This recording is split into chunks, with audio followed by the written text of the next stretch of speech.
बच्चों नमस्कार। आज हम अपना एक नया टॉपिक शुरू कर रहे हैं, आंकड़ों का प्रबंधन। आंकड़ों का प्रबंधन, ये आप इसके बारे में 6th क्लास में 7th क्लास में पढ़ चुके हैं, तो उसको थोड़ा सा हम यहाँ दोहरा लेते हैं। सबसे पहले है आंकड़े क्या कहलाते हैं। आंकड़े जिसे इंग्लिश में हम डाटा कहते हैं, आपने अपने दैनिक जीवन में बहुत सी बार सुना होगा या पढ़ा होगा अखबार वगैरह में या बुक्स में कि आंकड़े इकट्ठे किए, डाटा इकट्ठा किए। उन डाटा के आधार पर, उन आंकड़ों के आधार पर हमें ये जानकारी प्राप्त हुई। तो ये आंकड़े या डाटा, जिसे इंग्लिश में डाटा कहते हैं, क्या है? ये किसी विषय से संबंधित सूचना है। किसी विषय से संबंधित सूचना है जो हम एकत्रित करते हैं आगे उसके बारे में स्टडी करने के लिए, उसके बारे में आगे शोध करने के लिए, स्टडी करने के लिए, रिसर्च करने के लिए हम उनको इकट्ठा करते हैं, एकत्रित करते हैं। जो सूचना संख्या के रूप में होती है, संख्यात्मक रूप में होती है, उन्हें हम आगे रिसर्च वगैरह में प्रयोग करते हैं। तो ये डाटा है, आंकड़े हैं। तो आंकड़े की परिभाषा क्या हुई? किसी विषय की से संबंधित जो संख्यात्मक जानकारी है वो आंकड़े कहलाती है। जैसे कि भारत में प्रति 10 वर्ष के बाद जनगणना होती है, तो उसमें बहुत से जो डाटा है वो निकल के आते हैं, आंकड़े निकल के आते हैं। जैसे कि किस राज्य की साक्षरता दर सबसे ज़्यादा है, किस राज्य की साक्षरता दर सबसे कम है, या किस राज्य का जनसंख्या घनत्व सबसे कम है, किसका ज़्यादा है, या किस राज्य के अंदर पुरुषों की संख्या महिलाओं की संख्या से ज़्यादा है। तो इस प्रकार से उस जनगणना से इतनी जानकारियाँ प्राप्त होती है जिसके आधार पर सरकार अपनी नीतियाँ बनाती है।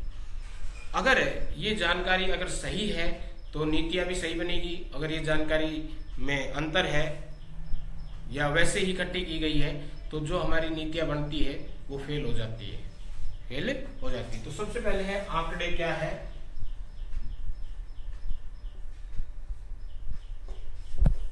किसी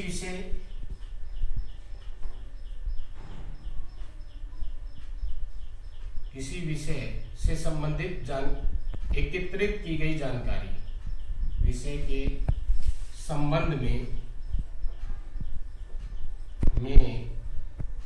एकत्रित की गई जानकारी आंकड़े कहलाती है। आंकड़े कहलाती है। आंकड़े अब है, आंकड़े दो प्रकार के होते हैं। एक प्राथमिक आंकड़े,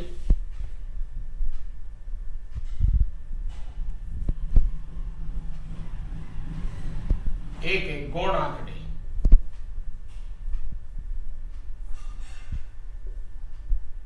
प्राथमिक आंकड़े क्या होते हैं? ये जिस व्यक्ति या संस्था को इन आंकड़ों की आवश्यकता होती है, इन डाटा की आवश्यकता होती है, वही इन आंकड़ों को इकट्ठा करता है।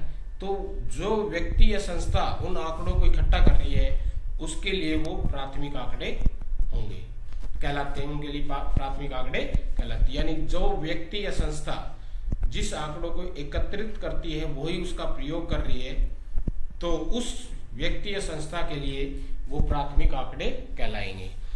तो प्राथमिक आंकड़े हैं वो ज्यादा विश्वसनीय होते हैं, क्योंकि जिस व्यक्ति या संस्था को वो आंकड़ों की आवश्यकता होती है वही इकट्ठा कर रहा है, तो उसमें वो गलती कम से कम करने की कोशिश करेगा।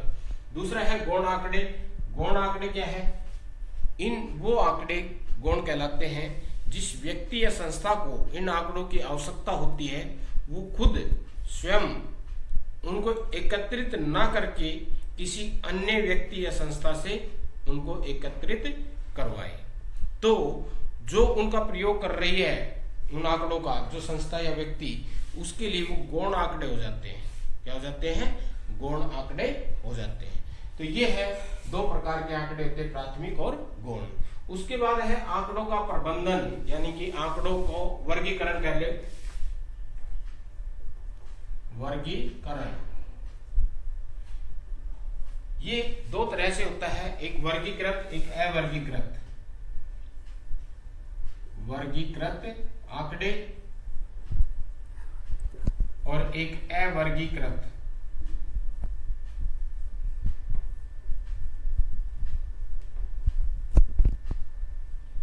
वर्गीकृत और अवर्गीकृत आंकड़े क्या है? अवर्गीकृत आंकड़े वो होते हैं जो जिस रूप में हमें प्राप्त होते हैं उसी रूप में वो लिखे होते हैं। जिस रूप में हमें प्राप्त होते हैं उसी रूप में हम उसको लिखते हैं, तो वो अवर्गीकृत आंकड़े कहलाते हैं, या इसे हम यथाप्राप्त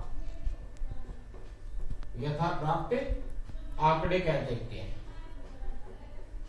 यथाप्राप्त आंकड़े यानी कि जो आंकड़े जिस रूप में हमें प्राप्त हो रहे हैं हम उसको उसी रूप में लिखते चले जाएं, तो वो आंकड़े यथाप्राप्त आंकड़े कहलाते हैं, यानी कि अवर्गीकृत आंकड़े। जैसे कि अगर हमने कोई सर्वे करनी है कि रोड के ऊपर हमने सर्वे करनी है कि सुबह 10 से शाम के 10 बजे तक इस रोड पे कितने व्हीकल 2 व्हीलर निकल रहे हैं, कितने 3 व्हीलर निकल रहे हैं, कितने 4 व्हीलर निकल रहे हैं, कितनी बसें निकल रही है, कितने ट्रक निकल रहे हैं। तो जिस रूप में आ रहा है, मान लो 2 व्हीलर आया, बाइक आई, तो हमने मोटरसाइकिल लिख दिया, मोटर साइकिल लिख दी हमने। फिर उसके बाद कार आई तो हमने फिर कार लिख दी, फिर बस आई तो हमने बस लिख दी, फिर कार आई तो फिर हमने कार लिख दी। तो ये आंकड़े हैं यथाप्राप्त आंकड़े, यानी कि अवर्गीकृत रूप, यानी कि जिस रूप में आ रहे हैं हमने उसी रूप में हम उसको लिखते जा रहे हैं, तो ये अवर्गीकृत रूप है। वर्गीकृत रूप क्या है कि फिर हम इसको इस तरह से, अगर हम इसको एनालाइज करें, इसका विश्लेषण करें कि हम इसमें से जो जानकारी हमें चाहिए वो निकालना चाहें इन आंकड़ों में, और ये बहुत बड़े आंकड़े हैं, बहुत ज्यादा आंकड़े हैं।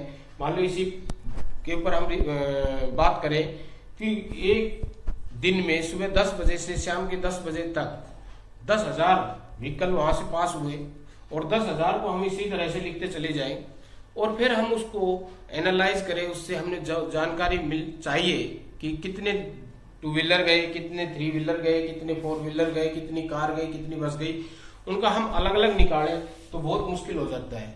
लेकिन अगर हम इन्हीं आंकड़ों को वर्गीकृत आंकड़ों के रूप में लिख दें, वर्गीकृत आंकड़ों के रूप में लिख दें, तो इससे फिर हम जानकारी आसानी से जुटा सकते हैं जो हमें चाहिए। जैसे कि अगर हम इसको इस तरह से रूप में लिख दें कि कार कितनी गई, बस कितनी गई, मोटरसाइकिल कितनी गई, तो फिर हम जो जानकारी इनसे संबंधित जो जानकारी हमें चाहिए उसको हम तुरंत बता सकते हैं, तुरंत बता सकते हैं। तो ये है आंकड़ों का लिखने का ढंग, या वर्गीकृत और अवर्गीकृत। फिर उसका बाद आता है कि इन आंकड़ों का प्रदर्शन कैसे करते। प्रदर्शन यानी कि उनको चित्र के द्वारा या डायग्राम के द्वारा हम कैसे दिखाएं, तो उसके कई रूप है। एक है जैसे चित्रालेख,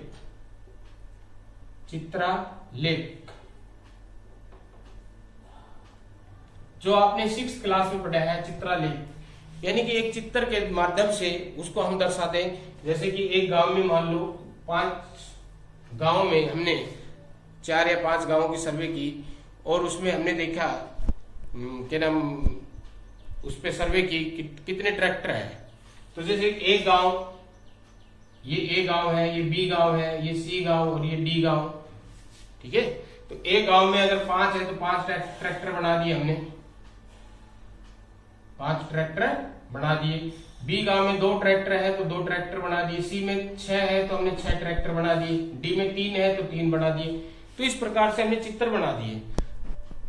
इस तरह से हमने जिस चीज के ऊपर हम सर्वे कर रहे हैं, ट्रैक्टर पे सर्वे कर रहे हैं 4 गांव में, तो हमने उसके आगे गांव का नाम डाला और उसके आगे हमने जितने ट्रैक्टर है उतने हमने ट्रैक्टर बना दिए। तो ये है चित्रालेख, यानी कि इसमें हमने जिस चीज की जानकारी उसका हमने चित्र बना दिया। अगर हमने पुरुष और महिला का निकालना है तो हम पुरुष और महिला की आकृति बना दे, पुरुष और महिला की आकृति बना दे। अगर हमने और किसी चीज पशु के गाय या भैंस के बारे में सर्वे करना है तो हम गाय और भैंस की आकृति बना दे। तो ये है चित्रालेखा लेख जो हमने 6th क्लास में पढ़ा है। उसके बाद दूसरा है दंड आलेख। दंड आलेख और दंड आलेख भी दो तरह के होते हैं, एक एकल दंड और दूसरा है द्विव दंड। एकल में एक ही दंड होगा, जिस तरह से इस तरह से एकल दंड होगा। ये हमने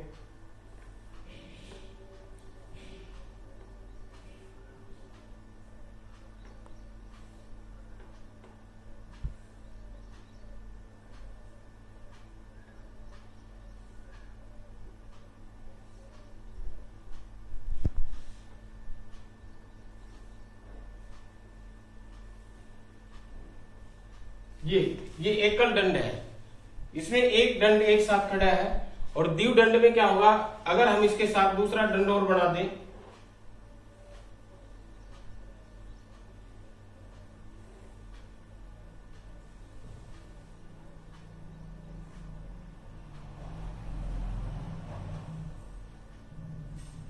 और एक को हम की पहचान अलग कर दे, उसको गहरा कर दे, कलर कर दे,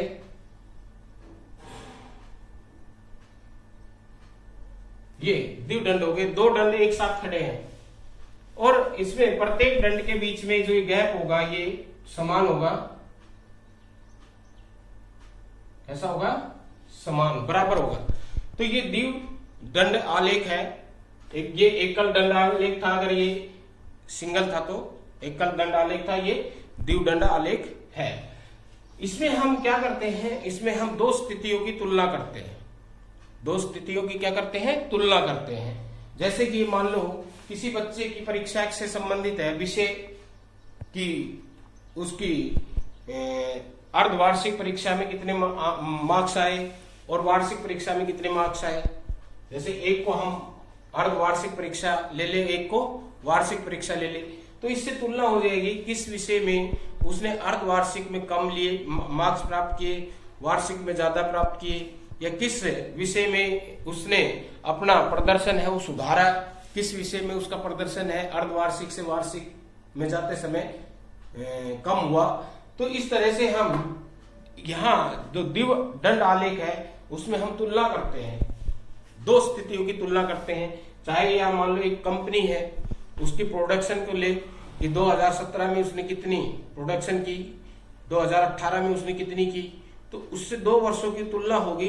तो उससे कंपनी की जो प्रोग्रेस है हुई है, किस फील्ड में प्रोग्रेस हुई है, किस में नहीं हुई है, उसका हमें पता चलता है। तो ये द्विव दंड आलेख है जो कि दो स्थितियों की तुलना करने के लिए खींचा जाता है।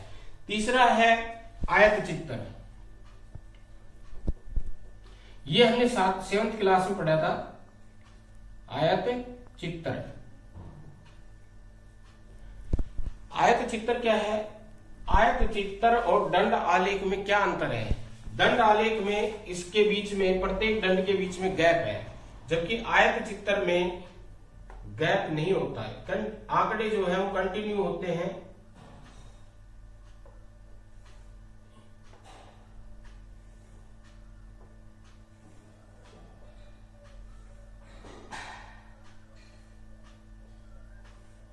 इस तरह से लगातार होंगे।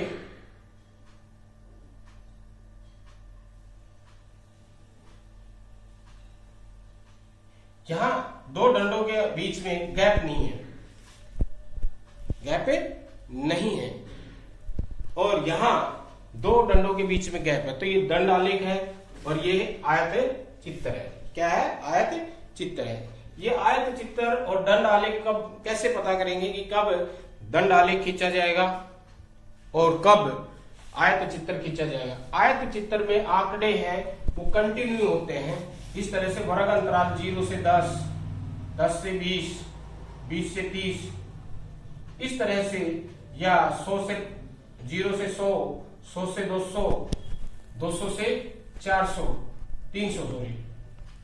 तो इस तरह से अगर आंकड़े हैं जो कंटिन्यू है, लगातार है, कंटिन्यू है, लगातार है, तो उसमें हम आयत चित्र खींचेंगे।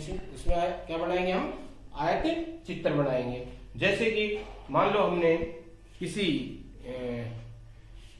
पूरे प्रदेश में जो हमारी परीक्षा होती है, उसमें हम आंकड़े निकालें कि 0 से 10% वाले कितने बच्चे हैं, 10 से 20% वाले कितने बच्चे हैं, 20 से 30% वाले कितने बच्चे हैं, 30 से 40 वाले कितने हैं। इस तरह से हम उसका आलेख आयत चित्र के द्वारा दर्शा सकते हैं।